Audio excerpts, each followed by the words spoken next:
I can start off by introducing myself. My name is Don Flynn, and I'm one of the co-organisers of this event, and I'm doing it on behalf of something called the steering group of the London hearing of the Permanent People's Tribunal on violations of the rights of migrants, which is a very long, cumbersome title, but it basically refers to a project that was underway in 2017, 2018, and in fact extended right the way to the end of last year, a European-wide People's Tribunal looking at violations of the rights of migrants across the region, which held evidence sessions in half a dozen different European capitals.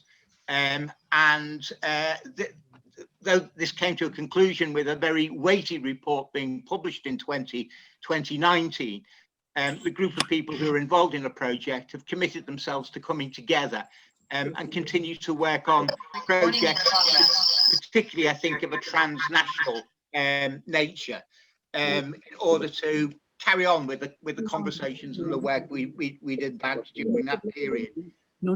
A group of people on our steering committee have been intimately involved with the Asia-Europe People's Forum, and the suggestion was that we should pitch in and play a role in that here today. Our partners in this work is the the Migrant Forum in Asia, and I'm hoping that the chair of the forum, Samitha Shanthini Krishna, is in our group. Can I have that, if that's the case, Samitha? Yes, I'm here. You are welcome. I'm very, very Thank pleased you. to see you in person. Perhaps you'd like to say a few words on behalf of the forum. Thank you. Thank you to MFA and also to other co-organizers for the invitation to speak at this session. Thank you to the esteemed speakers who have taken time and effort to be part of this important panel. Being in Asia, racism and xenophobia is a very important area for us as well. When we speak of racism, many times we would think of migrants being verbally abused or physically abused by employers or the authorities or members of the public in some sort of random attacks. That is true, but racism and xenophobia against migrant labor in some countries are entrenched in the migrant system itself, and how the authorities, the media, and the society perceive migrant labor. If you see, the policies governing migrant labor itself discriminates against migrants. Example, when migrants are not allowed to bring their families when they migrate for work, or when women who become pregnant are deported from the country of destination. So I can give you an example in my own country where it does not allow migrants to work pending resolution of his labor case in court, when no such rule exists for the locals. I'm from Malaysia, by the way. So we find media amplifying crimes committed by migrant workers to the extent that it is perceived that only migrants commit crimes in the host country.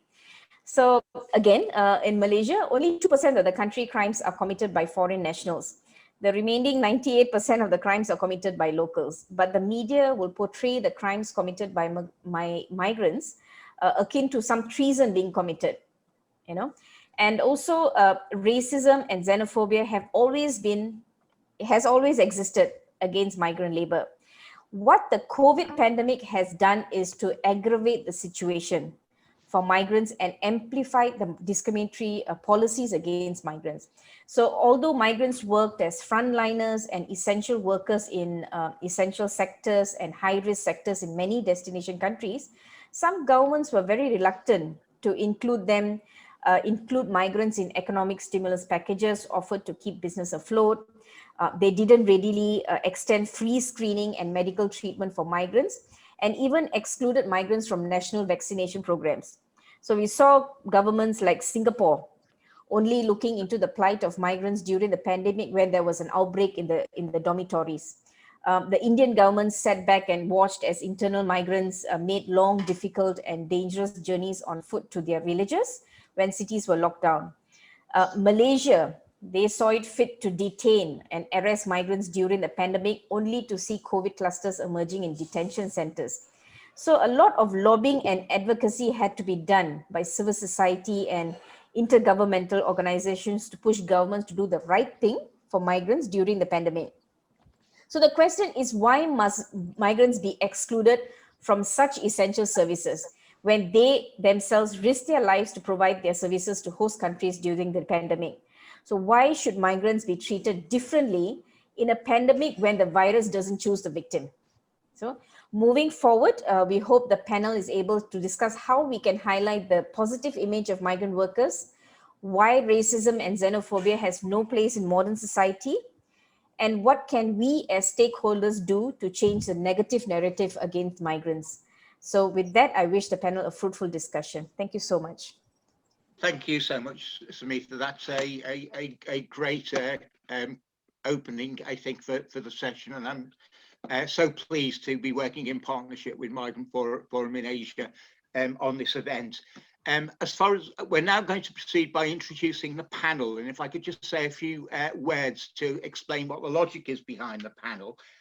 What we wanted to do was take up many of the themes that Samitha has just introduced, particularly about the position of migrants from Asia in the context of the healthcare and social care systems of Europe.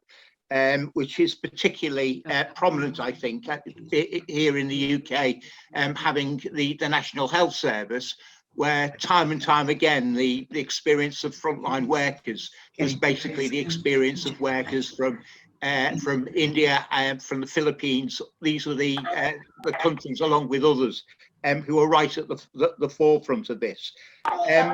We also then want to talk about the migration management regime which exists within Europe, which I think can be characterised by the term that we come to use a lot in the UK, which is that of the hostile environment. There's a bit of noise in the background there. I wonder if it's possible for everybody to mute themselves if they're not actually yeah, that's fine. Thank you very much. Yes, the migration management regime, which is in Europe, which is increasingly taking the form of a hostile environment, massive regulations and rules which extend right across all aspects of migrants, right the way from skilled migrants governed under a points-based scheme through to unskilled migrants on temporary migration schemes, students, and right the way extending to refugees. The idea of a hostile environment is becoming an increasingly fundamental principle of the way that migration regimes operate. And then we're going to go on to look at a few case examples, covering the examples of India, which I think introduces a very interesting element of a regime, a migration control regime, which is jointly being negotiated both by the governments of the receiving countries, but also by the government of India itself, which is using its leverage, its growing influence as an expanding economy to leverage new migration opportunities for its citizens, but doing this within a regime of tight control. Disciplining migrants as they move within the various streams of migration, and being prepared to work hand in hand with the governments of the host countries in order to secure enforcement and deportation and so on. And then we're also going to be looking at the experience of a couple of communities, the Chinese community, and who I think are emblematic of other Asian communities across Europe at the moment, and part and parcel of a new wave of xenophobia, which might be called Sinophobia, and looking at some of the experiences people have had there. And then turning to the Bangladeshi community, an example of a important Asian community who exist in all the countries of Europe, and who even decades after their original migration are still confined to the marginal areas of the economy. and we're going to be having contributors and panelists covering all of these themes. So moving on, and can I also say that this is an open space session, and we have got close on 90 minutes in order to discuss these themes, so there will be opportunities for people to come in, but please do use the chat facility to post up questions as we go along. My colleague Dottie Guerrera is monitoring all of these, and she'll be taking over the latter part of this session in order to initiate discussion along the issues which you're raising. So my next person to present is Ellen Sana. Ellen, are you with us today? Yeah, hi.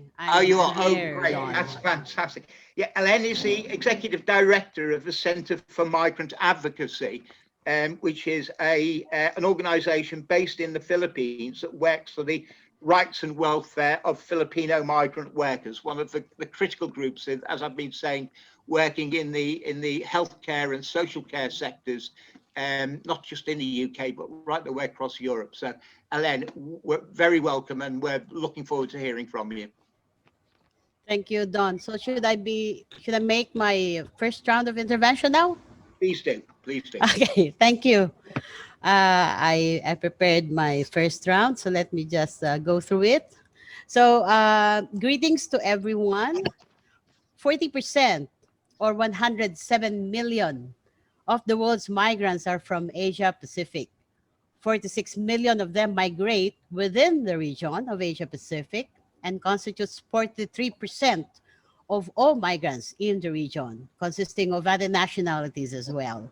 61 million or 57% of these Asia Pacific migrants move outside the region. They go to West Asia, which is geographically, they divided this like outside of the Asia Pacific, Americas, and of course Europe. Most of them migrate for work purposes, so not for tourism and other stuff. Of course, this would be included, but for the most part, it's labor migration, right? Germany, Ukraine, and United Kingdom are included in the top 10 list of countries of emigration of Asian migrants.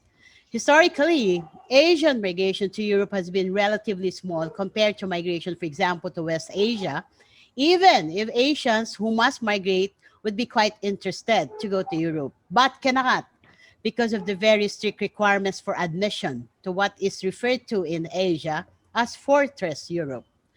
In earlier years, Asian migration was perhaps because of the colonial ties.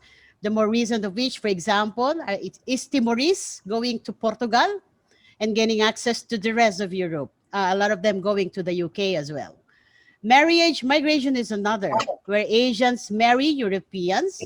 Most of them into marriage migration are Asian women as well. For young people, mostly young women, like from the Philippines, the au pair program is the way to gain entry to Europe. However, the program is also being used and abused to bring in Asian domestic workers into Europe.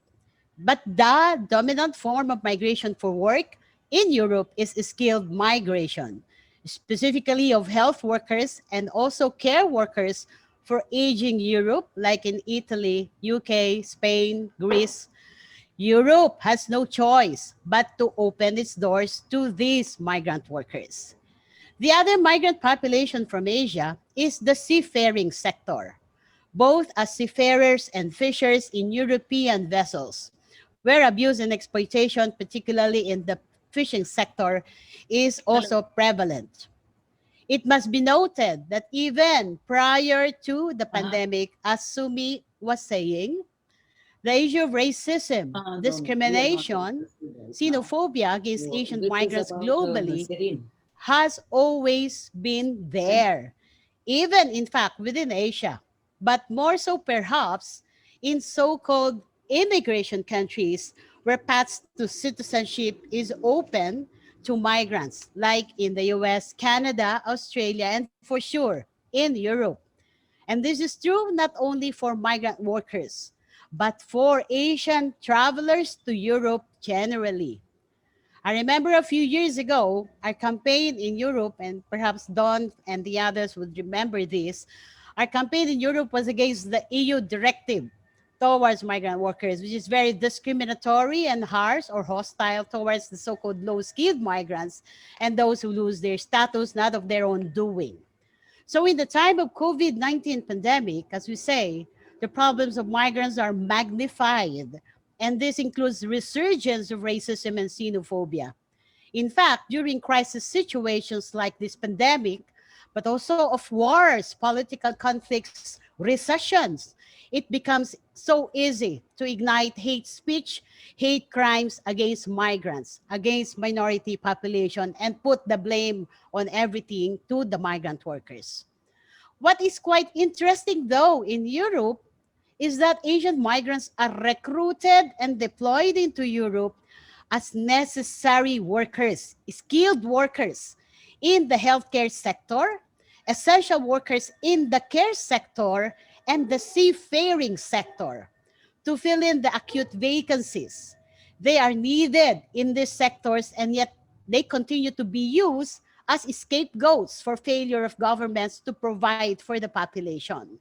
When member states of the UN met in September in New York in 2016, they agreed to do three things: to have one, a global compact for migration; number two, to have a global compact for refugees, both of which they were able to achieve. But the third one, they also commit to engage in a global campaign to counter racism and xenophobia, which at that time, the population on the move was already at a critical juncture because of the hate crimes and all of these accusations against migrants.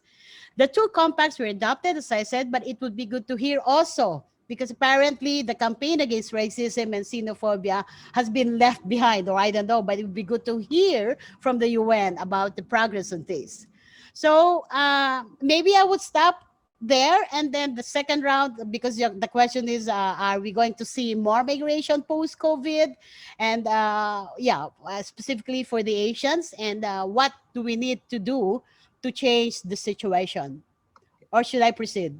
No, that is absolutely fine. You've given us a really good start there. And I think you really pointed to the paradox of migration to Europe as a host country, where it is both of critical importance. We largely have economies which are constructed around the idea that vital services are going to be staffed by people who have been highly skilled, trained in Asian countries. But at the same time, the politics of the European region lags far behind this reality. And it is still, in fact, not only happening, but in fact, in many ways, it is increasing the worrying theme of xenophobia and racism and taking on new forms. And these are all going to be themes in our panel discussion. And no doubt there'll be questions coming in this on the chat line as well. So thank you for that. We're now going to go to another aspect of it, which is going to be presented by my good friend, Jill Bellisario, who is from the Transnational Migrant Platform in Europe. And she's also the program and campaign coordinator at the Commission for Filipino Migrant Workers, which is based in Amsterdam, where Jill is at the moment. And Jill is going to be talking on the character of the migration control regimes which exist in Europe, what they look like today and how they're developing in the future. So Jill, over to you. Thank you very much, Don, for that introduction. I'm very honored to be here, and thank you very much for organizing this event, which is very important. Yes, I was not sure whether indeed I should have made two. Just let me know if I am out of my time, and then I can answer the questions later. I also have put a link on the chat in relation to the input that I will be giving now. I will continue on what Don actually already presented as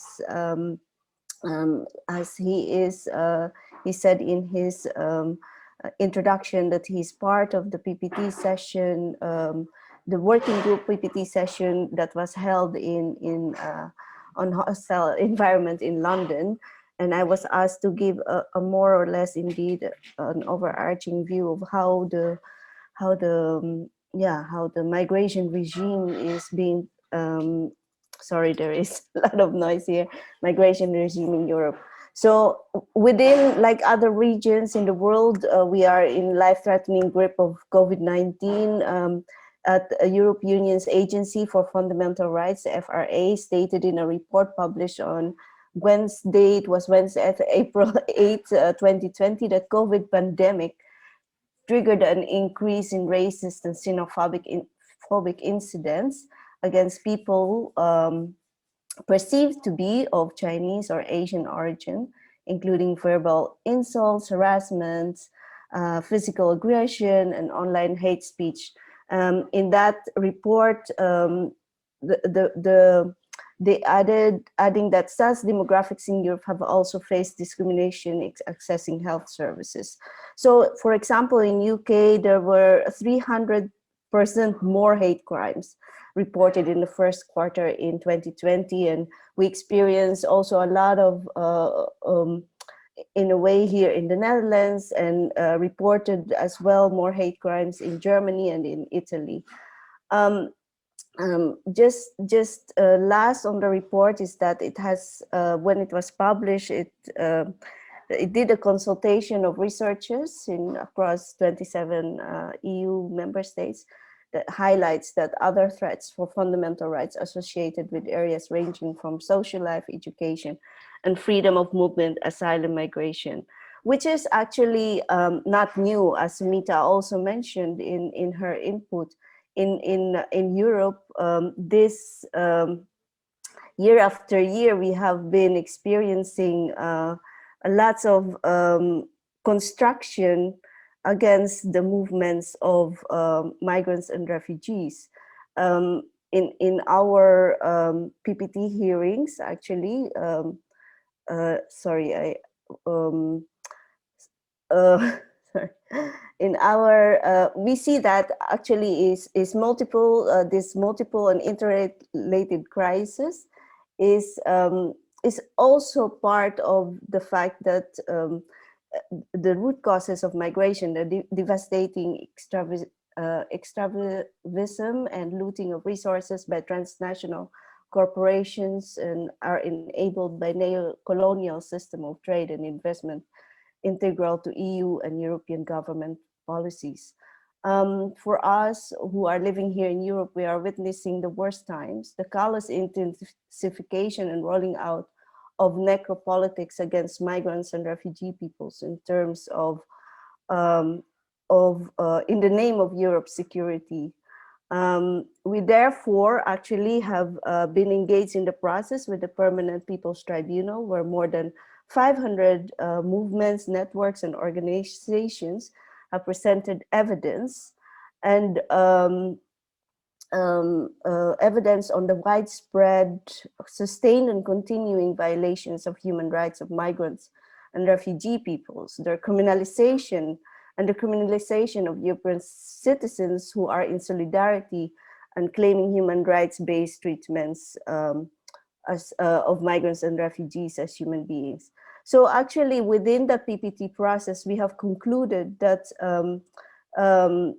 the judgment was demanding the European Commission and the member states of the European Union to take responsibility for the total denial of fundamental rights of people and migrants and refugees that are veritable crimes against humanity. And according to the commonly agreed criminal law definitions, they must be recognized as system crimes, and reiterate the moral and political bankruptcy of the EU Pact in abandoning human rights. Dawn, do you want me to continue? I just wanted to inform what we have been doing as what our reaction is, and introduce the Solidarity Pact. Yeah. Is that okay? Do I still have time? That's fine. Do you want to take a couple more minutes to talk about the Solidarity Pact as the alternative to the EU Pact? I think people will be with that. Yeah. Yeah. So, in a way, we as movement, we are saying that we will not tolerate the fellow human beings, asylum seekers and migrants, being hunted, locked up in detention centers and refugee camps, deprived of all rights, subjected to racist brutality, and reduced to non-persons. We didn't demand the same European leaders who delivered this pact to implement the immediate release of all migrants from the political prisons and evacuation or closure of all camps, as well as urgent transfer to European cities, towns that have declared themselves ready to receive them. So we, as alternative, we actually we want to have new economic visions, vision that places the well-being of people and the planet before profit. So we are proposing the Global Pact of Solidarity for the Rights of Migrants and Refugee Peoples, where we state that, where we propose to restore the primacy of human rights of individuals and peoples over the benefits and interests of states, oligarchies and transnationals, and guaranteeing multilateralism, democracy in the United Nations. We also promote self-determination, democracy, and food sovereignty of people, making possible the construction of sustainable, supportive, and fair local economies that guarantee the populations the right to live in dignity and their territories without being forced into any kind of displacement. And we want to guarantee the inalienable right to free movement of people, promoting regional and international cooperation to establish public policies that ensure it and protect those who have chosen to migrate from any violation of their rights in any part of the world, especially women, children, refugees, and migrants, for political, economic, and climate and social cultural reasons. Thank you very much. Thank you so much for that. I'm sure you're now going to be putting the link for the Global Solidarity Pact. I did. Have a look at that. How many organizations have signed up to it? It's actually it's not only Europe, it's more than 500 to 600 organizations and networks who have signed the Global Pact. So I would ask those who are also part in this meeting to sign that, so eventually we can work towards a common vision on human mobility. Okay, so please put that link up and everyone can have a look at that. The next speaker is Nirmala Rajasingham, who is again an old friend of mine. We worked together for many years. Nirmala always has a very brief biography. She says that she's an activist in the South Asia Solidarity Group, but I also know her as a solicitor who's been working on immigration, a very doughty fighter for the rights of her immigrant clients. The theme that we've asked Nirmala to look at, wearing her South Asia Solidarity Group hat, is the way in which immigration, particularly from the Indian subcontinent, and I think with India at the heart of this, is currently being shaped by the new trade pacts which are being worked out, and in which Narendra Modi's government is himself playing a role in designing the hostile environment for immigrants that are coming into place. And so, Nirmala, would you like to take over at this point? Yes, thank you, Don. Thank you very much. I really feel honored to have been invited to speak at this platform. Don said 8 to 10 minutes, so I'm going to take the full 10 minutes because it's a bit complicated. I have to give, because this is a very specific story. So I'm going to speak about issues surrounding the proposed plans for escalating skilled migration from India to Britain, which were flagged up by the preliminary trade talks between Boris Johnson and Narendra Modi held just this month. There are some political imperatives for both Modi and Johnson. The aims are not just economic. Johnson has to swiftly secure a trade deal with a country before the EU does, while Modi, representative par excellence of corporate India, not the people of democratic India, has to appear to fulfill that promise of India becoming this global economic power. The BJP are seeking prime position for Indian corporates on the global stage of neoliberal economic development. Britain and the West, in their competition against China, wish to champion this corporate India, who is an ally. The Modi government is wedded to a handful of powerful corporate entities, while the rest of the country has been left behind and let down. This is something that stands fully exposed right now with the new apocalyptic COVID destruction in India.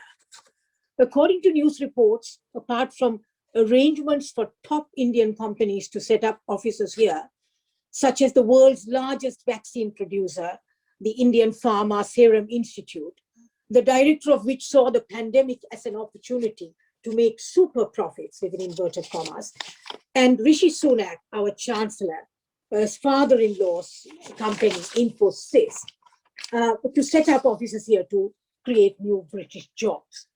There were also some discussions on tariffs and non-tariff barriers.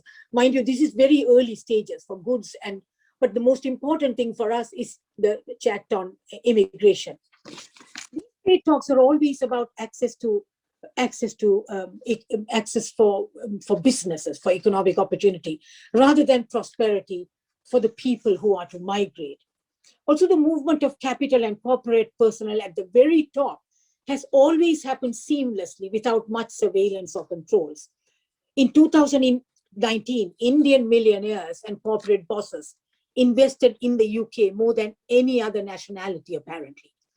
Despite the much vaunted Indian claims of industrial growth and development, remittance earnings from people migrating abroad to make a living continue to rise as a part of its national income, that is India's national income.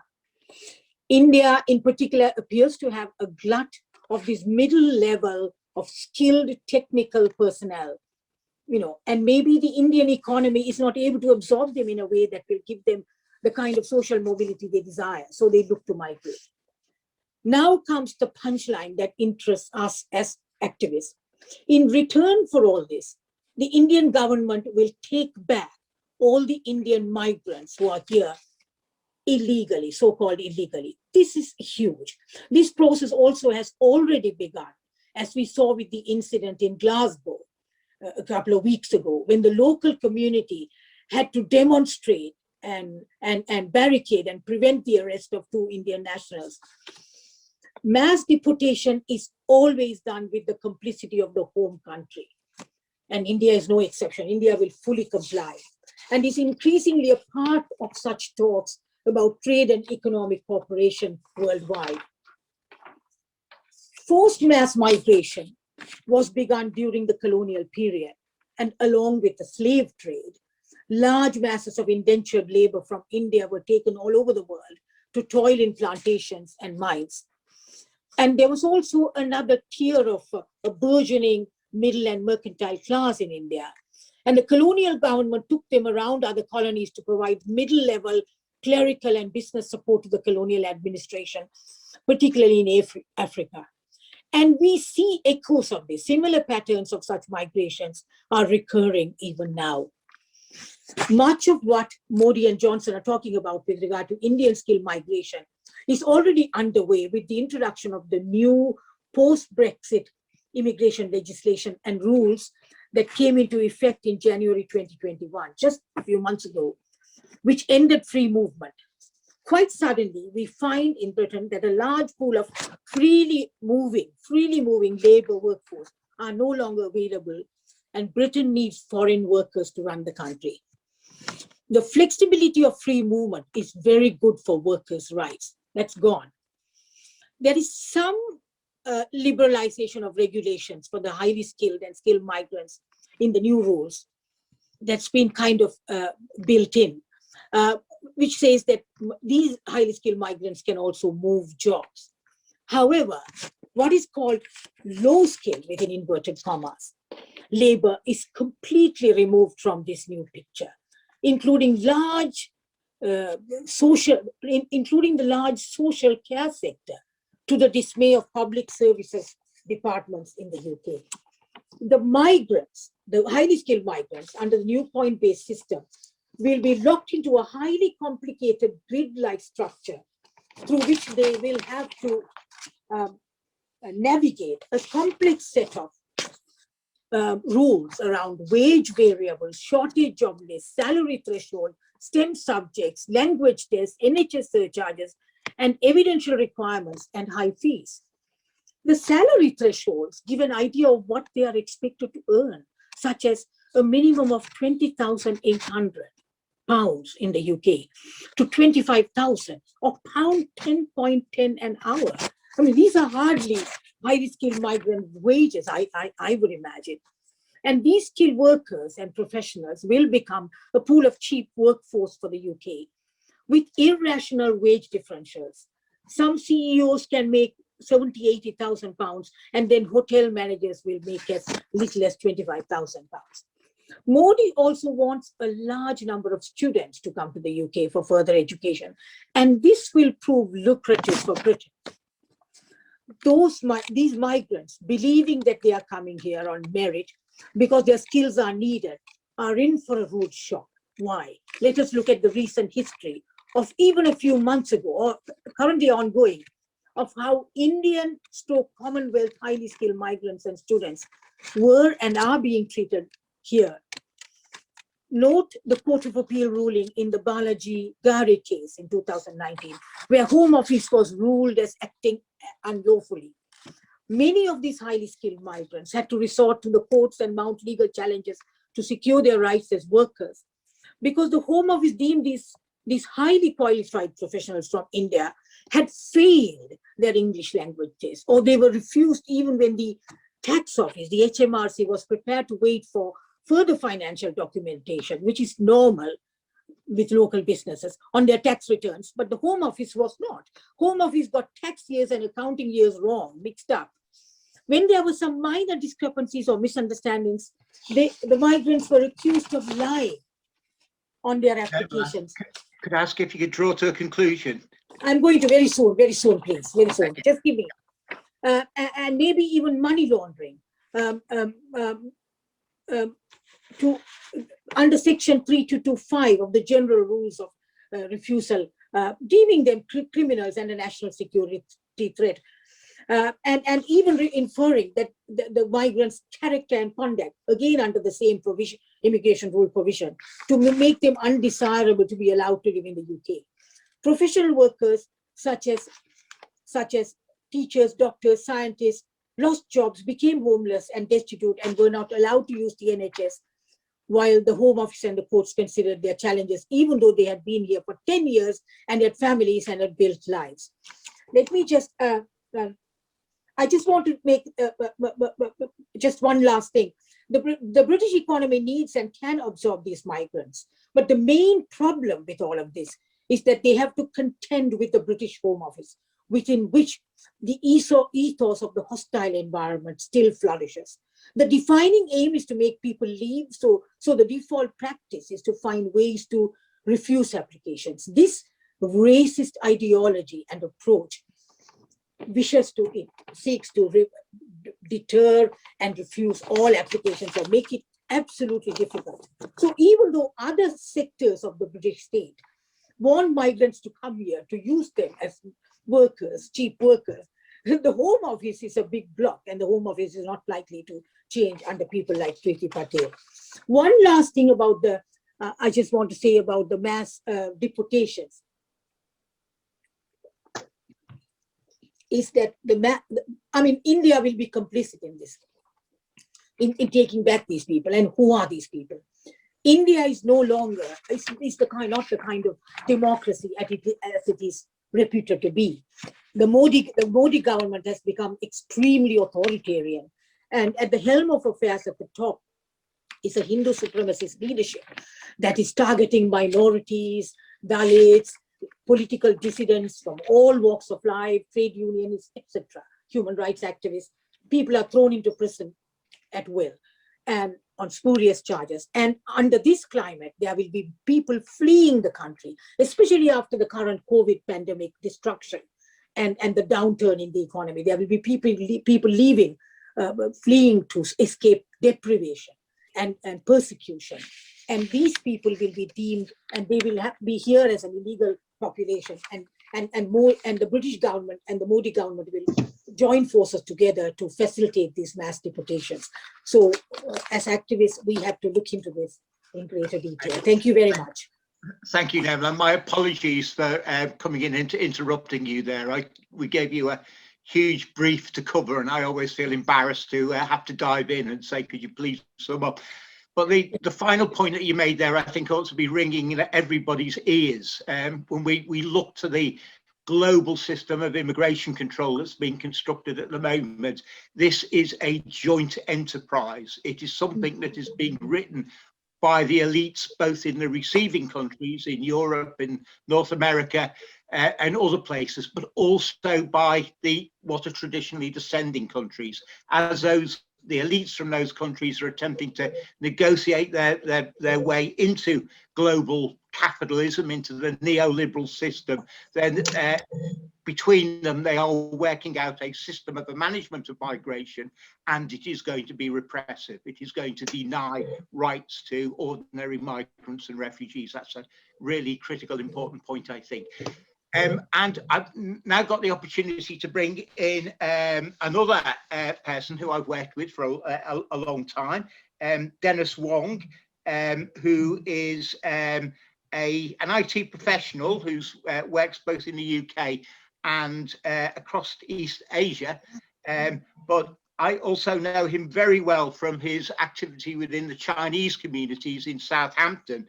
And Dennis is going to be talking to us about one of the things that are definitely beginning to emerge. We're seeing it very strongly in the UK at the moment, which is the emergence of new forms of xenophobia and racism directed against people from East Asia. So Dennis, please go ahead. Thank you. Am I online now? Yep. Can you hear me? Yeah, we can hear you perfectly. Okay, thank you first of all for the invitation to this meeting. And thank you for all the presentations that have preceded me, and in anticipation all the presentations that will come after me. First of all, I'm an individual, so I'm not an activist as such, and I don't have a mass of people behind me who I'm representing. So in a sense, I'm here by accident. I have in the past worked with Don, but right now I'm retired, an individual, and I'm talking about an accident, which was actually very serious for a particular individual. I have a set of slides which I'll distribute later, if I may. But I'm going to talk about a particular incident that took place, and I call it an accident because on the 23rd of February 2021, a university lecturer from Southampton, which is where I live in England, was jogging near his home, and he received some verbal abuse from a passing car, and some COVID-related verbal abuse. So China virus, go home. He happened to answer back, and in response to that, 4 persons got out of the car and beat him up, basically. And in a moment, I will share the newspaper report about that particular incident. So, serious incident. And that's what we would call in the UK, and I have worked with local police on these matters, that's what we would call a high-level race crime. So this is where someone actually encounters physical violence. The point I want to make here is that there was immediate police and community response, which, as I understand it, is not the case in the US. So if you're in the US, you happen to be Chinese or whoever, and you get beaten up, then the passers-by will just walk on. So there is a difference. And I put that difference down to the Stephen Lawrence case, and hopefully people attending will know that. Do I need to explain that, Don? Sorry, I can't hear you. Probably a quick word of explanation, Dennis. Okay, so the Stephen Lawrence case, murder took place in 1993, and there was no follow-up from the police. This was in London, so this was the Metropolitan Police. The only follow-up was that they believed that Stephen Lawrence had been a fight, and Stephen Lawrence was a black youth. And that rumbled on. There was no prosecution, although this person has died, until 1998. And then there was the Stephen Lawrence inquiry. And as a result of that inquiry came the term institutional racism, such that it is now understood broadly what institutional racism means. That is in contrast to what I would call low-level race crimes, which is just the verbal abuse. So we've heard about the 300% increase in hate crimes in the UK. Those would be the high-level race crimes. So those would be where there would be some kind of physical contact taking place. Beneath all that, there is all the low-level race crimes. And a previous speaker has talked about migrants in essential sectors, and has talked about and another speaker has talked about the contradictions of Brexit. These low-level hate crimes are occurring all the time, not in the news, against these kinds of people, with the background of the Brexit contradictions that we have in the UK at the moment. So there's a tension here between the elites and the native community. The native community, such as these men who were passing by in the car, will react in their own way. Within the elites, there is some kind of response. There is an acceptance that something has to be done. The question is how much. So therefore, the organization that I'm hearing about now is essential to make sure that these elites know what has to be done. So there's a number of issues going forwards. First of all, there are the social class relations. There's the anti-immigrant feeling because these natives feel that they are being invaded. And I happen to know that this incident with the lecturer from Southampton took place in a newly gentrified area. So these natives, seeing these people come in, would feel uncomfortable, and therefore feel that an attack against these people would be acceptable. Now that is being taken advantage of by the unscrupulous politicians that we have at the moment. So I'll leave that point. We could go on and on about that, but I'll leave that point as it is. On top of that, there is the geopolitics. So this is a lecturer from Southampton, and this is a lecturer who, in a meeting of sympathy, expressed concern about the kinds of coverage that occurs in the Western press about China. So, of course, we know that there is racism. We know that there are human rights violations in China at the moment. So there are issues there. On the one hand, we have the racism against individual Chinese. On the other hand, we have the racism of the nation state. We have a geopolitical factor within the tensions that we're experiencing at the moment. And so, of course, if we introduce the geopolitics, we have to talk about the race. we have to talk about the histories of race and imperialism and how that impacts upon these incidents, which take place quite by accident, in that there was a car passing by and that there was a Chinese lecturer who was out jogging. That has to be seen in the context of the race and imperialism, and we've heard some of that from the other speakers that have been a part of this meeting. So that's all I have to say at the moment.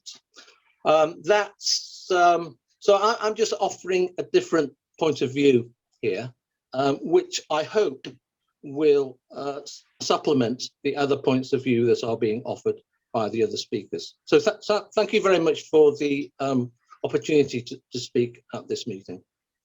Thank you, Dennis. And I actually think that your comment there about the complex array of issues that are coming into play now, which are affecting the perception of East Asian people, the way that it's located within geopolitical politics, is something that's going to be taken on board here. We have got a confluence of different factors that are coming together, everything from traditional approaches to immigration control, the extension of these to people who in the past had been regarded as privileged migrants, professional middle class people of one sort or another, and in addition, new attitudes, particularly towards China, as both being an aggressive power, but also perceptions of it as being having responsibility for some bad thing. All of these things are coming together, and they have to be. It means that our campaigns for the rights of migrants actually does have to return to embracing the whole theme of anti-racism at the same time. So thank you very much for that perspective. Our final contribution now is going to be coming from Paramia, who is an activist in a Bangladeshi community in East London. Anybody who knows London, and particularly East London, knows that the Bangladeshis of an area are a very long established community. Its origins actually go back to the seafarers right at the beginning of the 20th century, but it continued particularly after the war. And I think that what we learn from the Bangladeshi community is the extent to which they have used community power to try and affect the mainstream political agenda. And in Pura's case, that's going to mean talking about the Labour Party, the Social Democratic Party in the UK, and the extent to which that has been made a vehicle for the campaigning activities of this community. So, Puru, if you're there, I'm assuming that you are there somewhere. Yeah, I'm here. Can you guys hear me? We can hear you and we can see you, so it's all yours now. Yeah. Brilliant. And I just want to say thank you for inviting me. It's quite humbling to hear from all these experiences. It just shows how much work that still needs to be done, and I'm hoping for my contribution, people can learn from how the local community here in Tower Hamlets and the Bangladeshi community has coped with these issues. And just to give you a bit of a background, East London, Tower Hamlets, the traditional East End, has been a traditional entry point for migrant communities in the United Kingdom for hundreds of years. So first you had the Huguenots, who were French Protestants who were expelled from France. They settled here. They were brought in as weavers in the textile trade.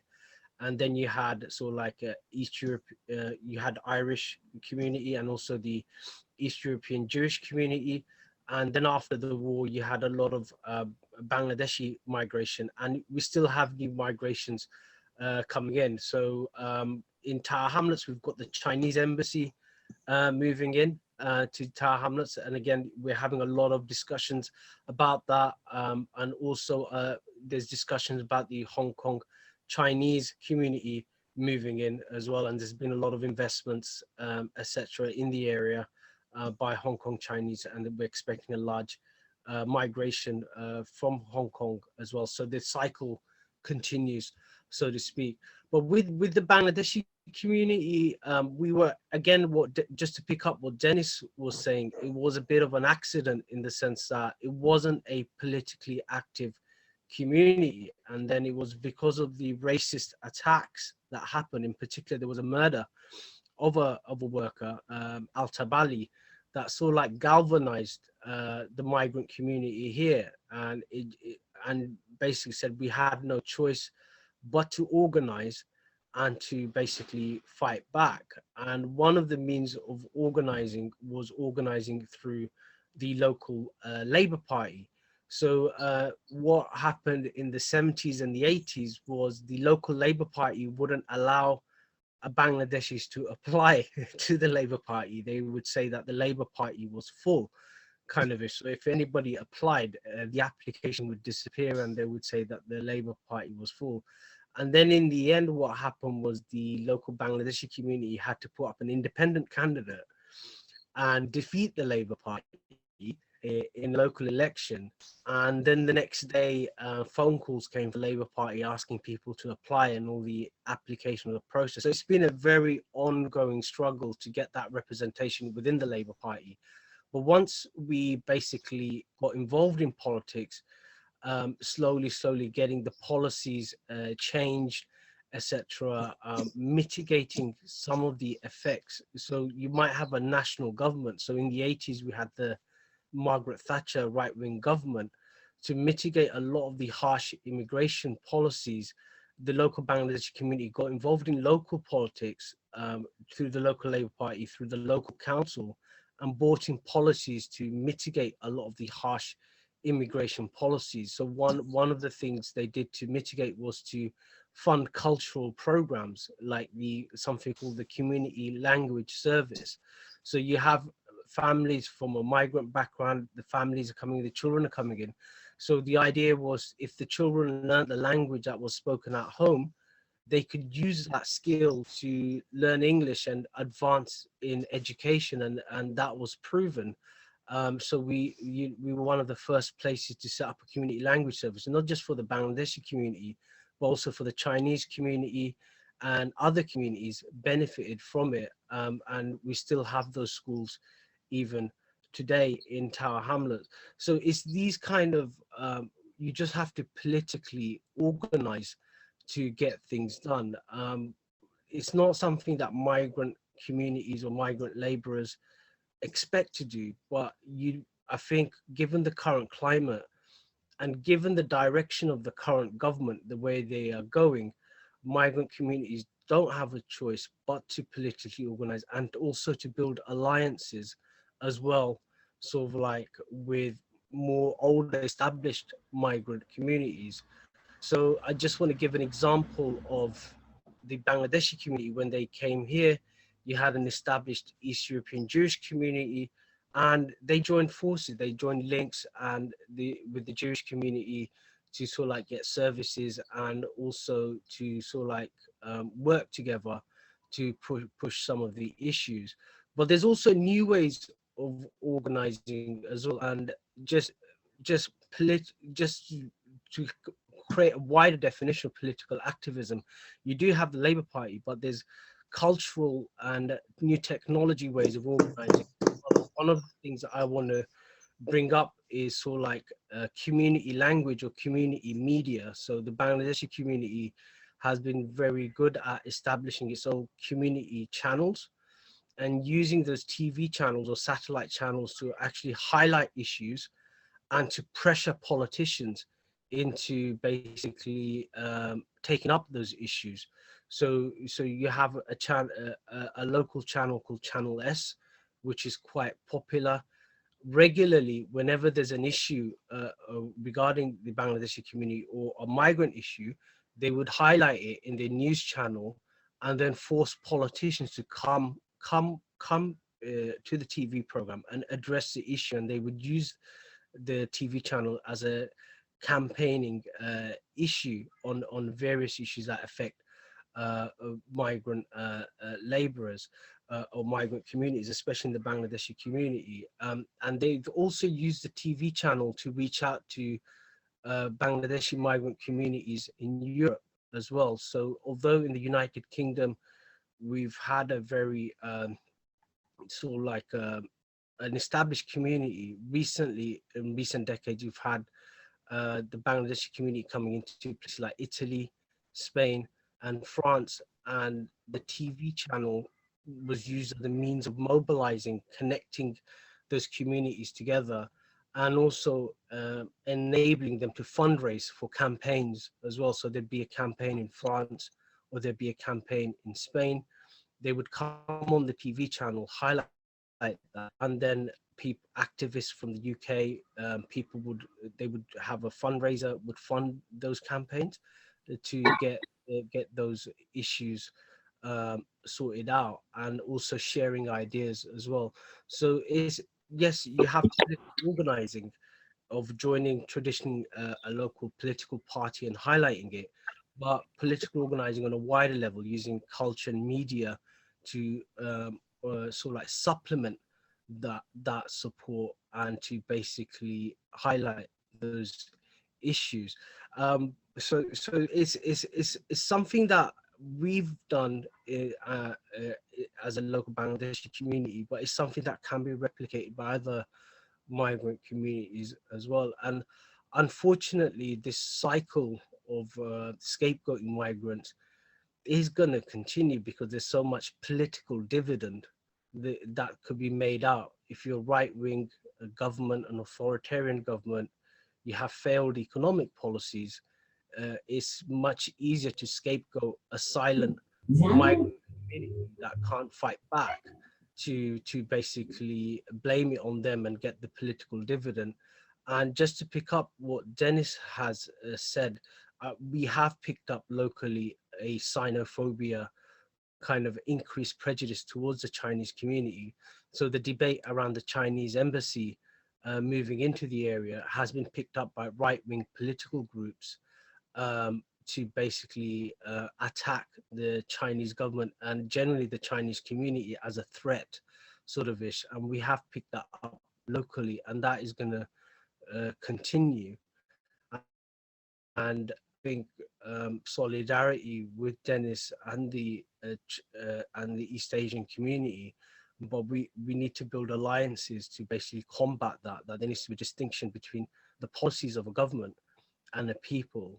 And unfortunately, the way our political system works, they're always identifying enemies to blame other people. And it seems like the Chinese community and the Chinese government are the flavor of the day, sort of moving away from the Muslim community or other visible minority communities. It seems like the shift is focusing on East Asian communities. So that's, it's kind of like a general kind of presentation, because it's quite a broad issue. But what I can do is give sort of like links. There's been a lot of articles written about it. If people want to contact me, I could give you those articles, etc. I could give those articles to Don as well, of how the Bangladeshi community has politically mobilized and how those lessons can be learned for other migrant communities. And one avenue is the Labour Party, but not just, but using wider political, they use the TV channels, but also sort of like civil society as well, so like housing action groups and other issues. But again, it's an honor to be here, and I'm happy to answer questions and give much more concrete examples. Thank you. Okay. Thank you, Paro, and it's great to have you along at this discussion. And I think the important point to bear in mind here is that when we talk about the Bangladeshis, not just in the UK, but I suspect right the way across Europe, you were talking about quintessentially a working class migrant community, which in the face of all the prejudice against them over the space of decades are still there. They still show up in all of the indices of deprivation and hardship. And we've again seen this during the COVID epidemic, where the Bangladeshi community, along with other South Asian communities, has suffered really horribly from this pandemic. And what we also find is that it's a very innovative, very enterprising community in a different sense, They have made use of the opportunities in the context of local democracy, even in the face of resistance. And your point about the original hostility of the Labour Party is a really important one, but they didn't take no for an answer. The Bangladeshis got together, muscled their way in, and have now become an important political influence, not only acting on behalf of the interests of their own community, but I think generally across other working class communities across East London. So thanks for that, that's really appreciated. We're now going into the panel discussion, and my colleague Dottie Guerrera is going to be taking over at this point. Hopefully Dottie's been able to look at the chat. I haven't been able to do it, I'm afraid, but Dottie, if you are there, are you ready to take over and lead the last 25 minutes? Yeah, I'm here, Don, and for everyone who joined us for this session and still with us, thank you very much for sharing your time with us. This is a very cozy, but at the same time group, but then at the same time all the sharings and the presentations have been very meaningful and very, very important. We have 26 participants coming from, well, we have 7 countries based on the chat. I'm monitoring the chat. We have discussed about, of course, the factor that people migrate for many reasons, either to improve their lives or to join family members or to avoid escape of human rights violations from their countries or persecution from their countries. I mean, through history, humans migrate. That's a normal phenomenon for humans. We are not trees that are planted and could not move. So when we wanted to improve our lives or save our own lives, people move. And the thing about migration as well is that in both Asia and Europe, what COVID-19 showed is that migrants are the last priority of governments. And in many, many cases, the migrants are the first to lose their jobs. And to think that migrants are often given or offered the dangerous, the lowly paid jobs that citizens in the country don't want to take. And of course, you also have the fact that when it comes to giving medical services or giving access to vaccines, the migrants are also the last. So that is one of the things that we have seen here. While many of the migrants are working in frontline health workers. So when we mentioned that, I think we will make this like an open mic, so it will be a round table sort of excuse me, discussion. And some people told me on the chat that they wanted to share their own experiences as well. So I think I will start with that. And for people who would like to raise concerns as well, or give a comment on the presentations that you heard so far, you can also raise your hand. You can look at the reaction below on your screen. If you press that, there's a raise hand function there. So my screen is now on the gallery, so I could see the hand. Or you could also I could also see the hand on the chat and participation as well. So I at this point I would like to call Angie, who expressed to me that she also wanted to share something from the Filipino migrants community here in London. Angie, go ahead.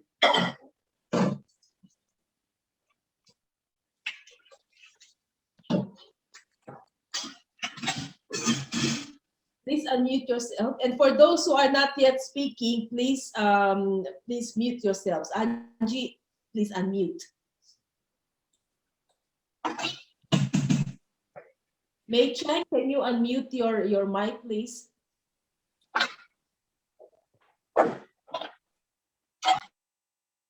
Angie, please go ahead. Yes, hello. Hello, everyone. Can you hear me? Yes, yes, go ahead. Oh, yeah, yeah. Thank you for this opportunity to share with you my experience. As an immigrant from one of the Asian countries in the Far East, I want to share to everyone the realities of the migrants, the impact and relation to pandemic, the bullying and racism I encountered due to the effect of COVID-19. It true testimony that racism still exists in London. It was September last year. Lockdown, pandemic affects lots of people. Many died and suffered physically, financially, and emotionally. I finished my work early, and when I reached the station near my place, a group of girls between the ages of 15 to 17, four of them. One of the girls was shouting and pointing her fingers toward my direction. I thought she was shouting to someone else, but to my surprise, I was alone in that station. She was shouting so loud and pointing her fingers towards me, shouting, COVID, COVID, go home. COVID, COVID, go home. I was the focus of hatred, bullying, and racism. I was so angry, shaking, and I shouted back at them, shut up, I told them. And I ran towards them. I don't care, I'm planning to slap their face. But they ran and laughing loudly. Luckily, they were saved by the coming train. And luckily as well, one of the homeless guy, which I usually give food, comforted me and saying, I have to calm down. And that's my experience that until now I can't forget. So I just want to share everyone. Thank you for this opportunity. Thanks. Thank you, Angie. That is a very common experience, not just in London, but also all over Europe. In Spain, in Greece, there were reports of Asian-looking people being beaten up in supermarkets, being intimidated and bullied. So, and the thing as well is many Europeans could not distinguish if whether, but this is not of course, you know, a main factor. But the thing is, many Europeans could not distinguish Asians. To them, every Asian is Chinese, especially East Asians, and even Thais and Malaysians and Indonesians were also have experienced this kind of bullying and intimidation simply because they look Chinese. And the thing as well is, even UK born or British citizens of Asian descent, of East Asian descent, also experienced this, and they were told to go home. And the thing as well, I think, is that for given the hostile environment here, migrant workers are welcome as long as their bodies and their energies and their talents, their skills, their minds can contribute to the companies, to the offices, to the industries here. But they are welcome, but the sad fact is that they are not welcome to stay and get the rights, get citizenship, or stay or get improvements from their work. That's why the hostile environment, which is renamed but still the same, was meant to keep migrants on their position. And I think in Asia as well, that's the problem. In many Asian host countries of migrant workers, that is the same problem. In Singapore, in Hong Kong, it's also a worry for many migrant workers that they will not get treatment, access to treatment or vaccines for COVID. And of course, there's also that factor that for migrant domestic workers, which is also a big chunk of the migrant population in Hong Kong, Singapore, Malaysia, when COVID hit and then there were lockdowns, they were the first to be dismissed. They were told to go home without any compensation, and many are still trying to come back and regain their employment. Is there any other comments or feedback or reflections as well and sharing? I don't see any hands, so can everyone is welcome to share your comments as well. Chile, do you want to get back? Oh, there's two hands. Where are those hands? Nirmala and Ellen. So can I have both of you? Maybe Nirmala first, then Ellen. yeah, this whole racist atmosphere is because the whole, the immigration regimes act in this most undemocratic, unhuman, against the human rights of migrants. And in order to justify that, they stimulate a whole racist discourse around migrants and immigration. And of course, who are the big champions? Who are the big partners in this? It's the media in European countries and in all the countries as well. So this is something that we have to really focus on, to work on the media. How the media plays such a big role in stimulating and promoting this racist discourse in support of these very reactionary practices of the immigration regime, the people who dispense immigration decisions, the Home Office in the UK and of course in other countries.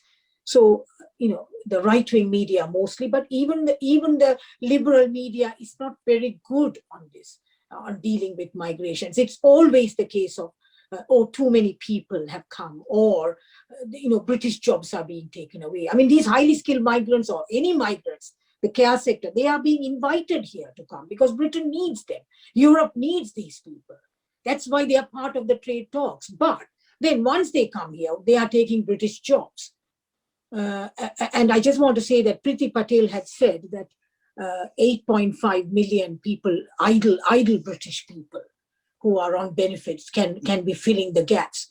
But then they found that these 8.5, when they analyzed that they were not fit for work. They were elderly, they were sick, they were students, they were carers.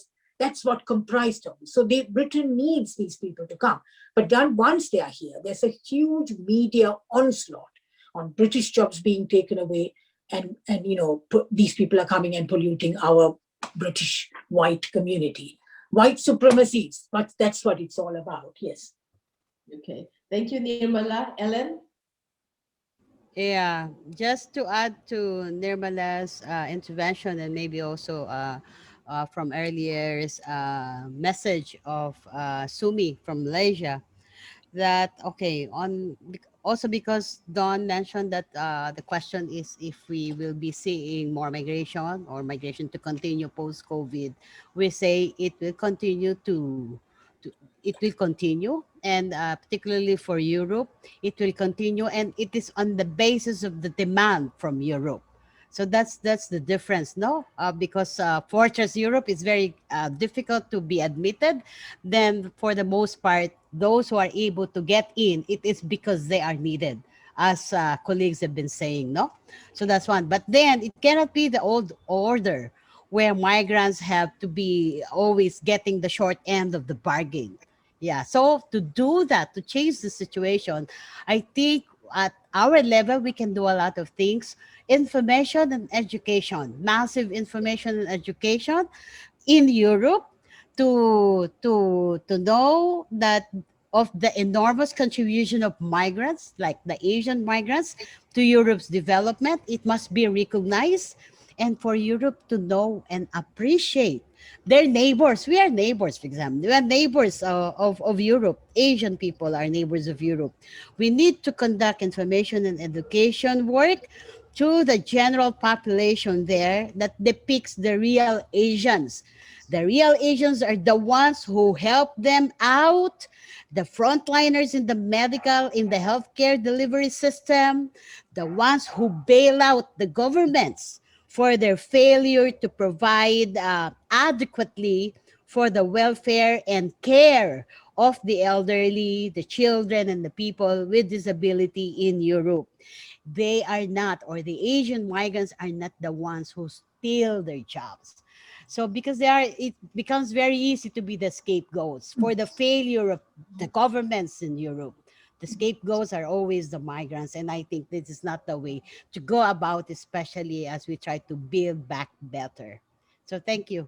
Yeah, but maybe just a quick reaction on that. But also, this question or this accusation that migrants are stealing jobs.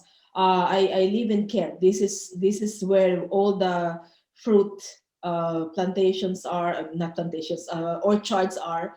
And I've seen on a weekly basis last year and also this year that there's a lot of farmers that are begging for people to work to harvest the fruits, otherwise they will rot.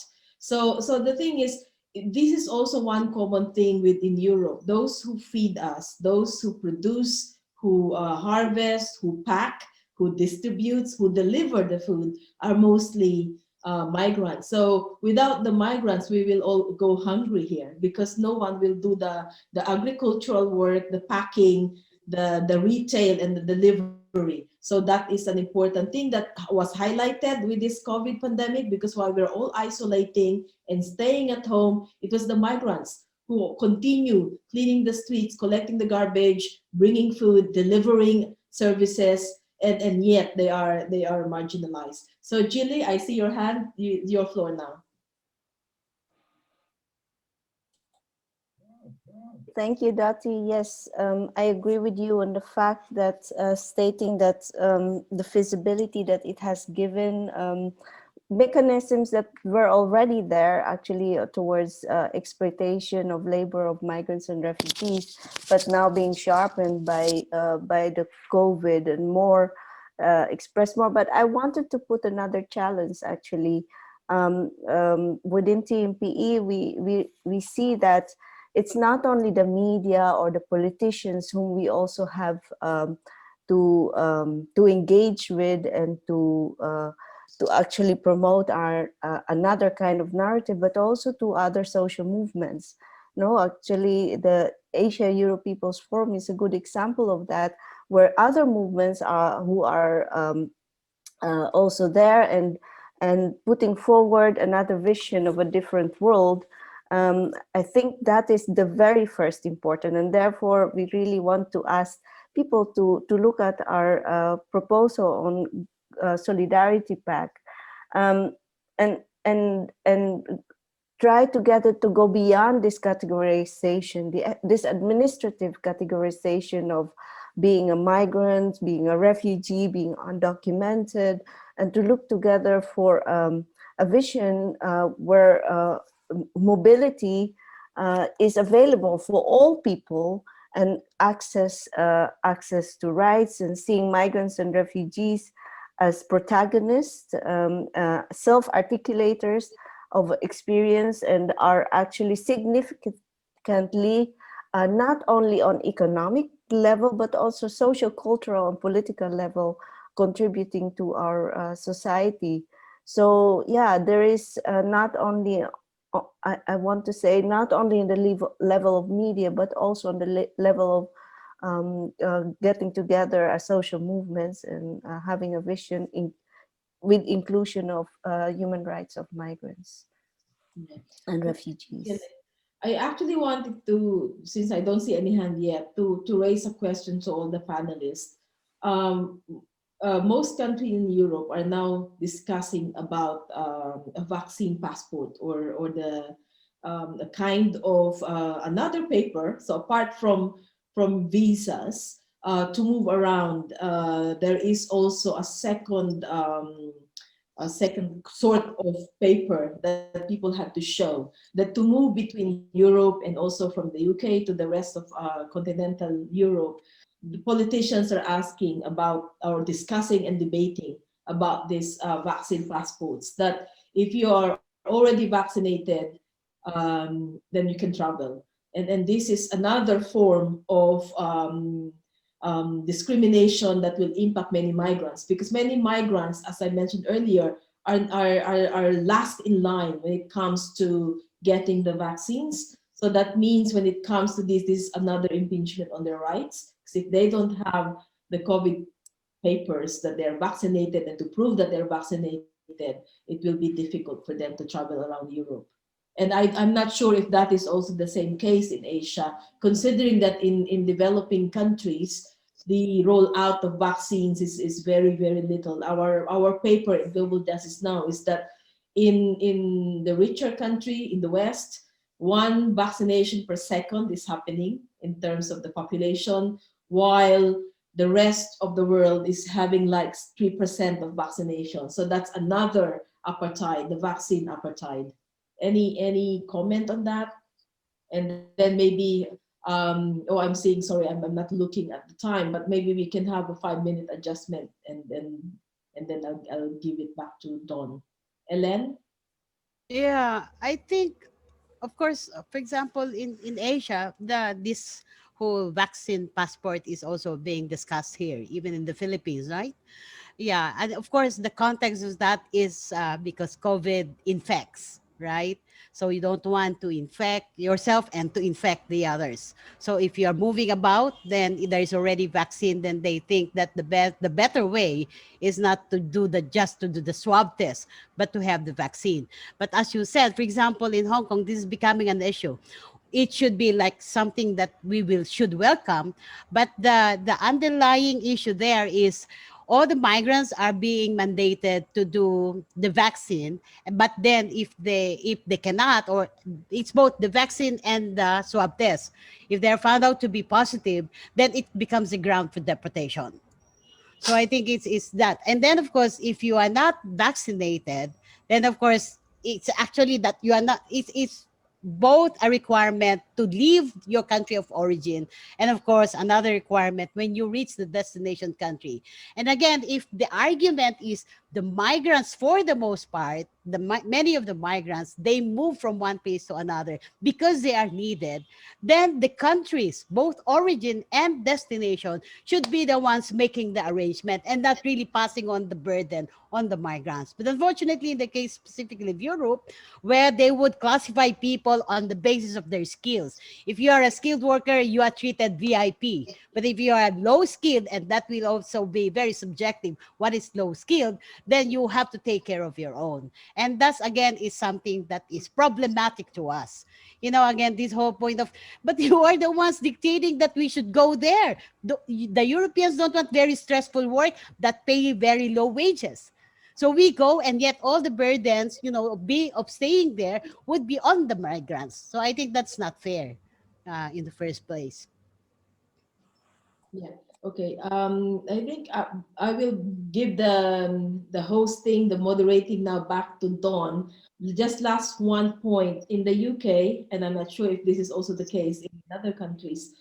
What seems to be another absurd bilateral partnership developing is that the UK government donated vaccines to the Philippines, and one part of the bargain as well is that Filipino nurses are given jobs in the UK. So it's vaccines in exchange to nursing jobs here in the UK. So Don, get the hosting back. Okay, thanks, Dottie. And I think this is the concluding part of the discussion now. And so I'd really like to thank everybody, all the panelists, obviously, for more than fulfilling their briefs of giving us this overview of the not only the realities of migration, but also the resistance that's building in, the fight backs that are underway in order to get rights for migrants into the system. I'd also like to thank all the participants. One of the remarkable things about this, I've dipped into a few of these sessions, but it's quite remarkable that you hold the attention of all the people who signed up originally. In this case, it was in the region of about 25 or 26 people, and you're still there. So congratulations. I think that's some sort of a feat demonstrating that the contributions and the ideas that have been offered to you have held have engaged your intention, and hopefully have inspired you with some ideas. Can I say my final comment on all of this, and I think where this might go forward in the future? One of the things that does emerge is that the fight back is underway. The resistance is underway. We all know what the hostile environment looks like, the cruel way in which it's operating. But time and time again, we've heard of the ways in which migrant communities have not taken it lying down. They've been able to form alliances, they've been able to run networks, and there has been resistance to it. And that's a hope for the future. The real game changer, I suspect, is going to be when we move beyond our national context, where it is resistance in Britain, where it's resistance in the Netherlands, where it's resistance in Malaysia, whatever country we're talking about. The real game changer will be when we, just as global capitalism has networks, which are rolling out restrictive immigration policies, then we start forming global networks which roll out resistance to the global hostile environment. We've got some idea of what that looks like in the Mediterranean. It looks like rescue ships. It looks like people from different countries collaborating in order to prevent the carnage at the sea. Hopefully other ideas are going to be formulated as how we can similarly work together in order to maintain the resistance, and we can fight for a rights-based approach to immigration at the international level. So again, thank you. This event has been recorded. You'll be able to receive a copy of it. And I think we're also going to do another written report for our colleagues in the People's Forum. So thank you for being along here today. And again, thank you particularly to the panelists. You've been really wonderful. It's been a joy to listen to you on this Sunday today. Thank you.